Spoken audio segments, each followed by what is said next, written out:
আসসালামু আলাইকুম এভরিওয়ান, আশা করছি সকলে ভালো আছেন। ঝটপট একটা নাস্তা রেসিপি শেয়ার করতে চলে এসেছি আপনাদের মাঝে। আশা করছি আপনাদের সকলের কাছে ভালো লাগবে। আপনারা বিকালের নাস্তায় অথবা বাচ্চাদের টিফিনেও কিন্তু এরকম সুন্দর একটি নাস্তা দিয়ে দিতে পারেন। খুবই দুর্দান্ত হয় খেতে এবং খুবই সহজ। ঘরে থাকা কয়েকটা উপকরণ দিয়েই কিন্তু তৈরি করতে পারবেন। হাতে মাত্র 5 থেকে 10 মিনিট টাইম থাকলেই কিন্তু আপনারা এরকম সুন্দর একটি নাস্তা তৈরি করতে পারবেন এবং খুব বেশি জোরে যদি খিদে পেয়ে যায় তাহলে কিন্তু এই নাস্তাটি একদম দুর্দান্ত। তো চলুন দেখে আসি নাস্তাটি আমি কিভাবে তৈরি করছি। নাস্তাটি তৈরি করার জন্য আমি একটা ডিম নিয়েছি, তার মধ্যে দিয়ে দিলাম হাফ চামচ লবণ, হাফ চামচ হলুদের গুঁড়া আর 1 চামচ ভাজা জিরার গুঁড়া। আমি আমার পছন্দ মতো দিয়েছি হলো লবণ। আপনারা আপনাদের পছন্দ অনুযায়ী লবণটা দিবেন। আমি একটু লবণ বেশি খেতে পছন্দ করি, তো আপনারা একটু কম দিয়ে দিবেন, ঠিক আছে। আমি যতটুকু দিয়েছি অতটুকু দেওয়ার দরকার নেই, একটু কম করে দিবেন। তারপর সমস্ত উপকরণ আমি একটা কাঁটা চামচ দিয়ে খুব সুন্দর করে নেড়েচেড়ে ফেটিয়ে নিব। একদম ভালো করে মিশিয়ে নিতে হবে যাতে শুকনো উপকরণগুলো কোথাও এক জায়গায় দলা পেকে না থাকে, তার জন্য। আমাদের ডিমের মিশ্রণটা যখন হয়ে গেছে তখন এখানে দিয়ে দিব কিছু পেঁয়াজ কুচি, কিছু মরিচ কুচি আর নিয়েছি হলো কিছু গাজর আমি ছোট ছোট করে কেটে দিয়েছি। আপনারা চাইলে লম্বা চিকন করেও কেটে দিতে পারেন। আর মরিচটা আমি আমার পছন্দ মতো নিয়েছি, আপনারা আপনাদের পছন্দ অনুযায়ী নেবেন। আর পেঁয়াজটা অবশ্যই একটু বেশি করে দেওয়ার চেষ্টা করবেন। এই সমস্ত উপকরণ আবারও খুব সুন্দর করে ডিমের মিশ্রণের সঙ্গে মিশাতে হবে। ডিমের মিশ্রণের সঙ্গে যখন ভালো করে মেশানো হয়ে যাবে তখন আমি এখানে দিয়ে দিব হলো 1 কাপ ময়দা। আমি ময়দা দিয়েছি, আপনারা চাইলে আটাটাও কিন্তু এখানে ব্যবহার করতে পারেন। এখন যে কাপ মেপে আমি ময়দা নিয়েছিলাম সেই কাপেরই 1 কাপ পানি আমি এখানে দিয়ে দিলাম। একদম নর্মাল পানি দিয়ে আমি এই কাজটা করে নিচ্ছি।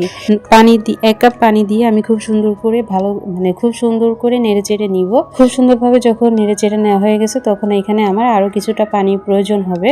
তো আমি আবারও কিছুটা পানি দিয়ে আবারও খুব সুন্দর করে মিশিয়ে নিচ্ছি। এই পর্যায়ে এসে একটু কম কম করে পানি দিবেন। তো আমার 1 কাপ ময়দার জন্য আমার 1.5 কাপ পরিমাণ পানির প্রয়োজন হয়েছে। তো আমি 1.5 কাপ পানি দিয়েই কিন্তু আমি এই বেটারটাকে তৈরি করে নিয়েছি। নাস্তার বেটারটা তৈরি হয়ে গেছে কিন্তু দেখতে পাচ্ছেন। আপনারাও এরকম 1 কাপ আটা অথবা ময়দার সঙ্গে 1.5 কাপ পানি কিন্তু প্রয়োজন হবে। তো আমি পরিমাণটা বলে দিলাম, আপনারা ট্রাই করুন বাড়িতে, ঠিক আছে। আমাদের নাস্তার মিশ্রণটি যখন তৈরি হয়ে গেছে তখন আমি চলে এসেছি চুলায় একটা কড়াই বসিয়ে দিয়ে তার মধ্যে তেল দিয়ে দিলাম। একটু কম করে দেওয়ার চেষ্টা করেছি, তবে একটু বেশি হয়ে গেছে। আপনারা চাইলে একটু বেশি করেও দিতে পারেন। আমি তো নাস্তাটি কড়াইতে বানাচ্ছি, আপনারা চাইলে ফ্রাই প্যানেও কিন্তু তৈরি করে নিতে পারেন। তেলটা যখন ভালো মতো গরম হয়ে গেছে তখন আমি এখানে দিয়ে দিচ্ছি 3 চামচ বেটার। আমি এখানে দিয়ে দিচ্ছি, দিয়ে খুব সুন্দর করে একদম গোল রাউন্ড করে সমান করে দিচ্ছি। সমান করে দিয়ে তারপরে ঢাকা দিয়ে ঢেকে দিব 2 মিনিটের জন্য। 2 মিনিট আমি ঢাকা দিয়ে ঢেকে দিলাম। 2 মিনিট পরে আমি আবারও নাস্তাটি উল্টিয়ে দিব। উল্টিয়ে আবারও 2 মিনিটের জন্য আমি ভেজে নিব। এপিট ওপিট করে 2 মিনিট করে ভেজে নেওয়ার পর তারপরে আপনারা নিজেদের পছন্দ মতো কালার করে তুলে নেবেন। তো দেখতে পাচ্ছেন আমাদের নাস্তার কালারটা কিন্তু খুব সুন্দর এসেছে। এরকম লাল লাল কালার হয়ে গেলেই কিন্তু আমি নামিয়ে নিব। এর থেকে বেশি কিন্তু ভাজবো না, ঠিক আছে। তো আমার একটা নাস্তা কিন্তু অলরেডি তৈরি হয়ে গেছে দেখতে পাচ্ছেন। এখন আমি আবারও একই প্রসেসে বাকি নাস্তাগুলো তৈরি করে নিব।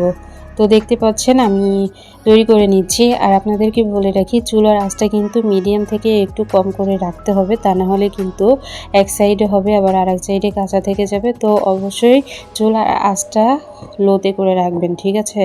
তো একে একে আমি সমস্ত নাস্তা তৈরি করে দেখাচ্ছি যে আমাদের আজকের নাস্তা রেসিপি কেমন হয়েছে। তো দেখতে পাচ্ছেন আমাদের ইতিমধ্যে নাস্তাগুলো কিন্তু তৈরি হয়েছে। আর আমাদের 1 কাপ ময়দাতে প্রায় 5টা মতো নাস্তা কিন্তু তৈরি হয়েছে, এরকম বড় বড় গোল গোল করে, পাতলা পাতলা করে। তো আশা করছি আপনাদের সকলের কাছে ভালো লেগেছে আমার আজকের এই সহজ। তো খুব জোরে খিদে পেলে এরকম দুর্দান্ত একটি নাস্তা তৈরি করে নিতে পারেন। বাচ্চাদের টিফিনেও কিন্তু দিতে পারেন। সবাই অনেক ভালো থাকবেন, সুস্থ থাকবেন। আর এই নাস্তাটি কিন্তু অনেকক্ষণ পর্যন্ত একদম সফট থাকে। আমাদের পরবর্তী ভিডিও দেখার আমন্ত্রণ জানিয়ে আজ এখানে বিদায় নিচ্ছি। আল্লাহ হাফেজ।